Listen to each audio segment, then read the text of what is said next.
Hello, my beautiful souls. Today is a very exciting day. So we had some interesting astrological things happen today. I wanted to do this recording yesterday, but life. So we're doing it today. But last night, as of midnight, we had a new moon in Aries that was also a solar eclipse. And what's really kind of exciting about this new moon in Aries, it's the second new moon in Aries we've had this cycle. If you'll remember, we had a new moon in Aries right on the beginning of spring as the sun transitioned from Pisces into Aries. And then we had a second new moon in Aries after a full moon in Libra.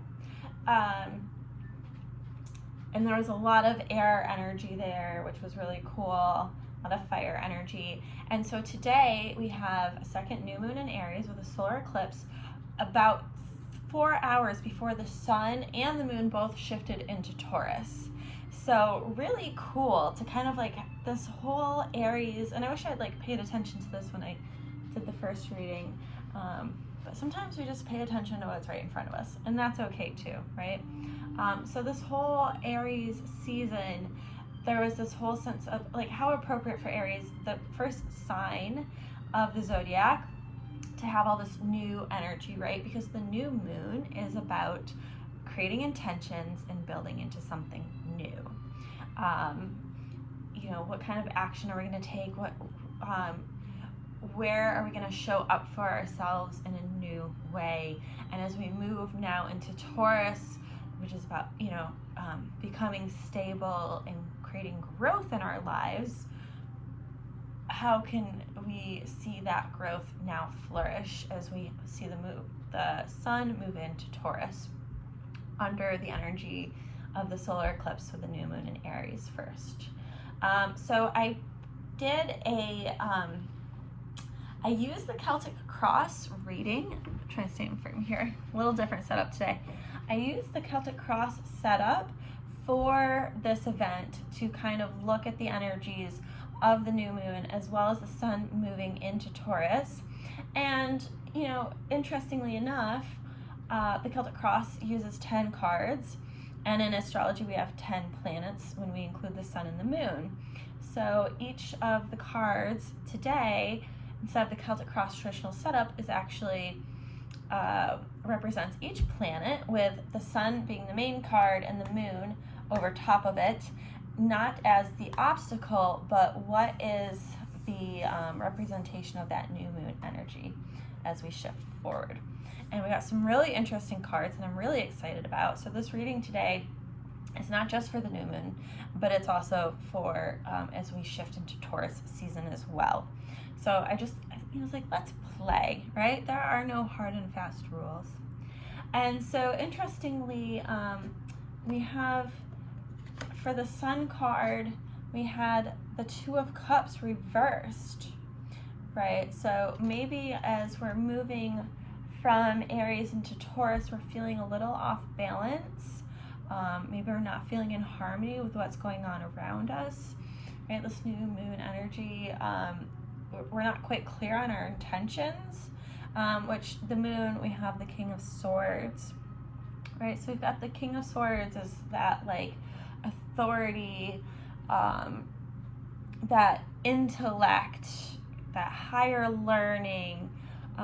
So with like the sun and the moon conjunct right here, things are a little off balance because maybe we're thinking a little too much, or maybe we're not thinking enough, right? So what resonates for you, okay?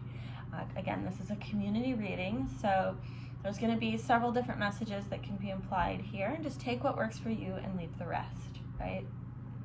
So then tomorrow, on top of all of this, we have Mercury going retrograde, where it will stay for the next 3 weeks. So it's not a terribly long stay in Mercury, and I did not write down what sign it's in, so my apologies. And I have limited internet while I'm doing this recording. Shoot. Okay, so I went and I looked up where Mercury is going to be retrograde. Mommy's tired. Kids have been sick and I haven't gotten a lot of sleep in the last few days. So Mercury is retrograde in Taurus, and Mercury in Taurus, it kind of slows things down, right? Taurus is about like slow energy, taking our time, being really thoughtful, being in depth, and Mercury likes to move fast, and so it gets a little uncomfortable in Taurus. And now we're in Mercury retrograde in Taurus. The challenge here is to get comfortable with taking our time and moving with intention. So we have for Mercury retrograde, the Two of Swords reversed, appropriate for it to be reversed. Mercury retrograde, Two of Swords reversed. Pretty symbolic there. And as you can see, like there's some decisions that need to be made, and we're having a hard time making them. And again, we have that King of Swords energy overlapping with the Two of Cups with the Sun.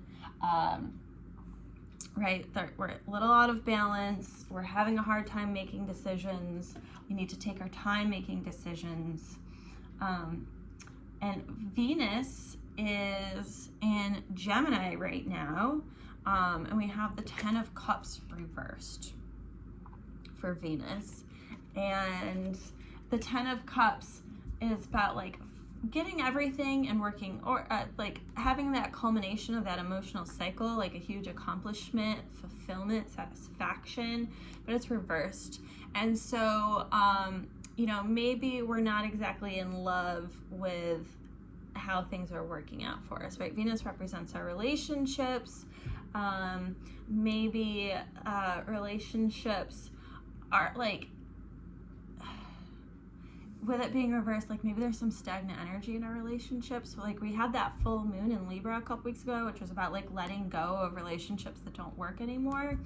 And so with Venus and Gemini, we've got this Ten of Cups energy where it's like, you know, maybe we're holding on to, we're still having a hard time letting go of some of those relationships.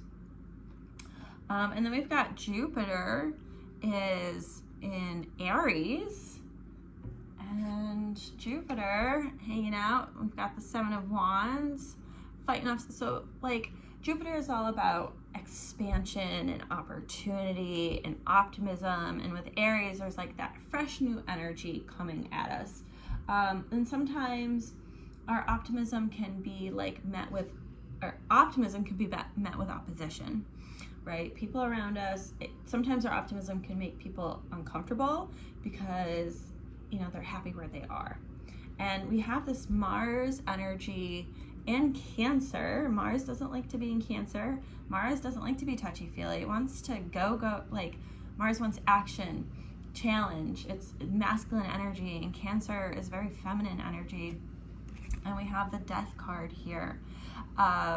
So there's something we need to kind of like let go of to create something new, right? And maybe like letting go of that struggle of the feminine and masculine energy. I myself have been really learning to like accept the balance of masculine energy within me, male and female energy, and learning to embrace both. When you suppress one, you suppress both. And when you allow yourself to express one, you allow the other one to flourish as well. So I feel like letting go of our preconceived notions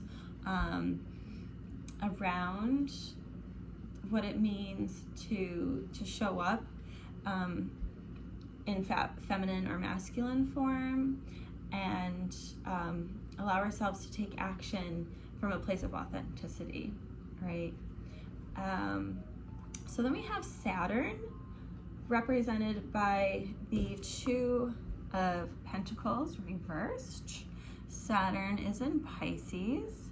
Saturn, it gets a little murky in Pisces, right? And so we're again met with this idea of decision, indecision, right? Which is very representative. Saturn and Pisces can become really indecisive.